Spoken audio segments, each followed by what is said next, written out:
জানি কোন দোকানে ঝুলছে আমার পুজোর জামা, বেচে দাও মামা এবার কিনতে আমি পারবো না।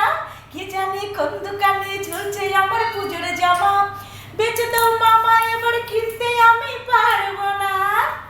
হ্যালো বন্ধুরা, শুভ দুপুর। তোমরা সবাই কেমন আছো?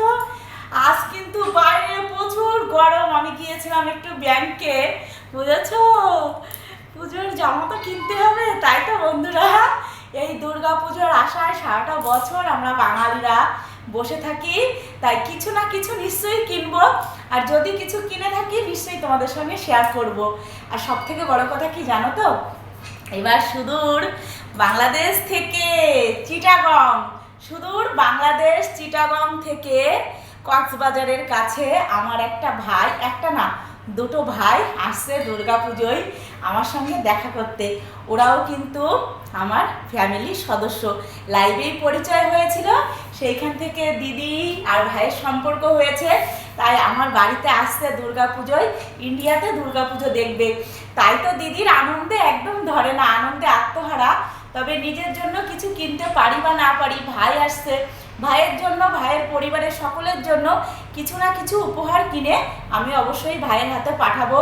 আর ভাই আমাদের জন্য কি উপহার নিয়ে আসছে সেগুলো তোমাদের সঙ্গে শেয়ার করব।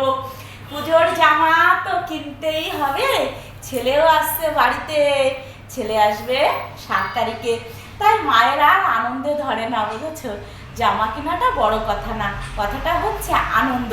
সবাই মিলে একসঙ্গে একত্রিত হয়ে এই যে পরিবারে একসঙ্গে থেকে একই সঙ্গে খাওয়া দাওয়া, এই যে একটা আনন্দ, পুজো আসতে দেখেই কিন্তু এই আনন্দটা। তাই এই আনন্দটাকেই উপভোগ করব। আর নতুন জামা দিয়ে কি হবে বলো? ভালোবাসাটাই মেইন। সবাই আমাকে ভালোবাসে, আমিও সবাইকে ভালোবাসি, পরিবারের সকলে।